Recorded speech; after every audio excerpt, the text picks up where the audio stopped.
people. Welcome back. I am Siona Verghese. And I am Jennifer Daniel. As you can see, we made some changes. We are no longer mystic dummies. We are just casually wise. It's been too long. We are back with a brand new season. This season, we have a lot in store for you. We have a lot new surprises. And we thought, why not bring in some new and interesting people to get that spicy hot goss on everything cosmos and life. So for all of you who are new to this channel, we are your hosts. Let us first introduce ourselves. I am Jennifer, a psychology graduate, and I have interest in music, spirituality, learning, and spreading knowledge. A fun fact about me is that sometimes I tend to become too spiritual and I talk to my plants. Okay, what about you, Fiona? Hi, I'm Siona, a psychology graduate with a keen interest in neuroscience, philosophy, physics, spirituality, and art. A fun fact about me is that I love snakes and I can't lie about it. On that sweet note, let's begin.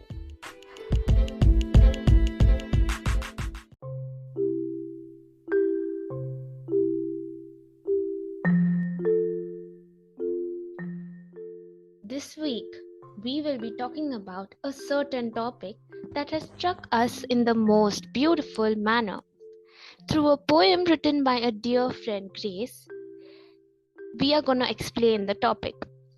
This is a topic which affects all of us in some way, and we thought of bringing different perspectives on this very theme so that at least some part of it resonates with you.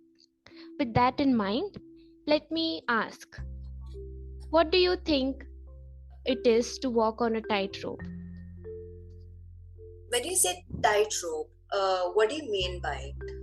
So for me, a tightrope, I see it as being too hard on myself. I see it as if I have to put in a lot of effort to do the simplest thing so that I can get people to like me, and gaining that validation from people makes me put myself through this hardship. What do you think? I think I do agree with some of the points that you just said. And even I feel like I sometimes do get hard on myself, and I put myself through a lot of challenges which I don't even necessarily need to do. There's an easy way to do it, and there's a much simpler way to do something, but I would just go for the hard way because that's what I've been always seeing other people do. So I would just go for that. So it really has been hard. Exactly. So some situations can be difficult, but what matters is that our resilience of being able to bounce back and keep trying. And that is what says it all. That is actually enough. We tend to walk on this narrow path of people pleasing and a fear of making mistakes. Just like it sounds, walking on this narrow path is uncomfortable and dangerous. We feel like we have no other options than walking this narrow road or a tight rope because we see everyone around us doing that and we want to fit in to be liked by them. We underestimate our efforts so much that we have a critical self-talk at the back of our mind always telling us that you are not enough. That we can still be better. But on those days, it is really important to keep reminding ourselves that we are enough, and just trying is also enough. Well, I absolutely agree to that. Trying is enough. Which brings us to what this poem is all about and today's podcast. So here's the poem, Where Do We Go Wrong by Grace. And while she could not be here, unfortunately, she has sent us a little something written. This poem is about how we're all like a kaleidoscope. We're not black and white, we're just us. And we don't have to have all the answers. And sometimes we take comfort in being mysterious by displaying only our best highlights. and it makes us completely lose touch with ourselves because we are dumbfounded when we can't live up to that performance anymore. That's really true. So let's look at the poem to understand what it actually means.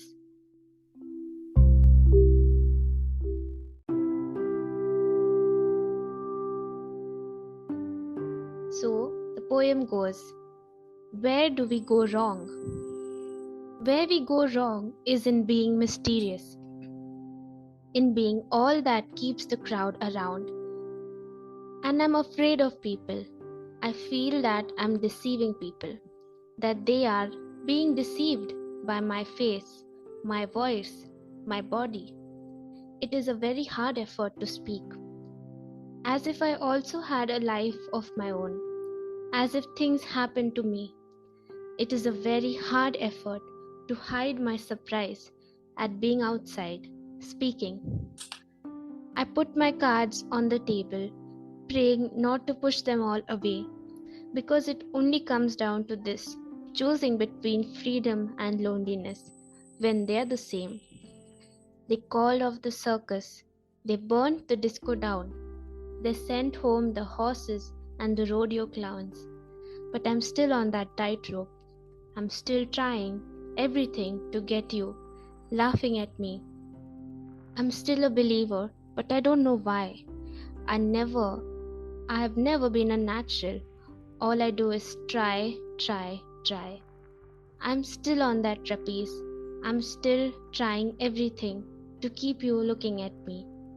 Where we go wrong is in being mysterious, and it's quite impossible hiding scars in back of my legs when only the sun has gotten this close as you have. You take every part of me, all of the things you need, then the rest you discard. When I look in the mirror, I'm just a jigsaw. I tried to change, didn't I? Closed my mouth more, tried to be softer, prettier, less volatile, less awake. But you can't make homes out of human beings. And if they want to leave, then let them leave. You are terrifying and strange and beautiful, something not everyone knows how to love.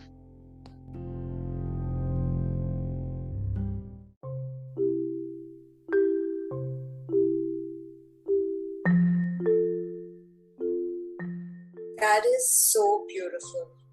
Like, I'm in love with that poem. I need to hug Grace the next time I meet her. Yeah. But like, what's your favorite part of it? What stuck out to you? So what sticks out for me is uh, when I read the line that this they called of the circus, they burned the disco down, and they sent the horses and rodeo clowns home, but I'm still on that tightrope. It makes me feel as if we are so afraid of our flaws that we keep trying to remove them in a way that we want to look perfect to the outside world, that we put ourselves through a lot of hardship. We make ourselves go walk on that tightrope even when it's not needed. So I think that is one thing which sticks out for me. What about you? For me, like, it's the one thing that stuck out to me was about people pleasing and critical self-talk. So like you said, it's like, it's very hard to like do something for yourself when you always keep thinking about other people, like external validation, and how you have to please them or you won't get a certain post or a certain goal or whatever it is. But in the end, will all of that matter if you don't even put yourself first? So when the poet says, where do we go wrong? I think for me, you go wrong keeping in mind, like the first thing in your mind, I need to do it for someone else. I think that's where we are going wrong. First thing we need to do is like think about ourselves, not in like a selfish way, but in a selfless way. Like you need to do it for yourself, for your well-being. If you don't, like one of my favorite celebrity, RuPaul, he keeps saying in all his episodes, if you don't love yourself, how are you going to love anyone else? So it starts here. It starts with you. So you need to, love yourself. And critical self-talk is, that's like your biggest enemy. And sometimes I think not just me, I think a lot of other people might also have like a very fluctuating self-image. Like one day you love yourself, the second day you don't. And it can keep changing up. But that's where we want to know and like have to remind ourselves that we need to be consistent to evolve, to grow into our best potential. So like yeah, so that's something that's really stuck to me in the book, and I'm just gonna like sit with it, I think, today. Yeah, that's totally, absolutely beautiful. And I relate to everything you said. It's without having that appreciation for yourself, um, you know, you will keep walking that tightrope without realizing that you don't need to, and it's actually very tiring and unnecessary in a way. And so I just want to remind this thing to everyone that sometimes just trying is also enough, and it's the best that someone can do. um, Someone who is struggling with difficult emotions can feel like the simplest task also feels like a lot, and others cannot see it, but even doing that simple thing is is enough. Like it is enough that you um, could wake up, that you could make your bed, that you could show up at your school, at your college, at your workplace. That is enough. And when we start giving ourselves more credit, um, we we maybe won't struggle as much. So just to let everyone know that Grace has included a lot of reference from Taylor Swift songs. So I mean, I think she's been a great influence in her art, and yeah, we just love it. So acknowledging all the sources over here.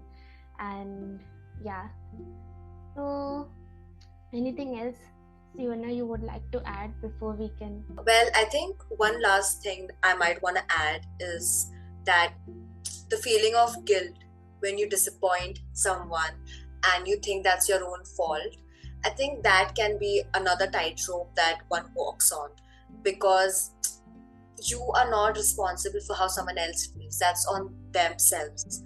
And you are just responsible for your reactions and your actions, not for anyone else. If they act in some way, it's because of their own feelings and emotions and, anything that's whatever is happening with them. So it's not your fault. So I think that's one thing I might also add. So absolutely, everything you said was so right. So before we leave, we want to give you all something to think about. Where is that one place where you feel that you can give yourself a break from walking on that tightrope?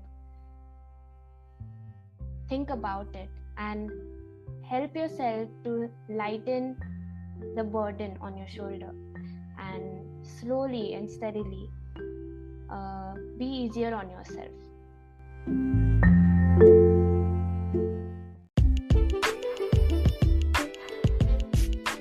So that's all from us today. We would like to know your takeaways, so do let us know in the comment section below. With that, we come to the end of this episode. Thanks for listening till the end. Hope you enjoyed this episode. We can't wait to meet you again in the next one. Until then, this is me, Jennifer. And this is me, Siona. And remember, keep it cash. And be wise.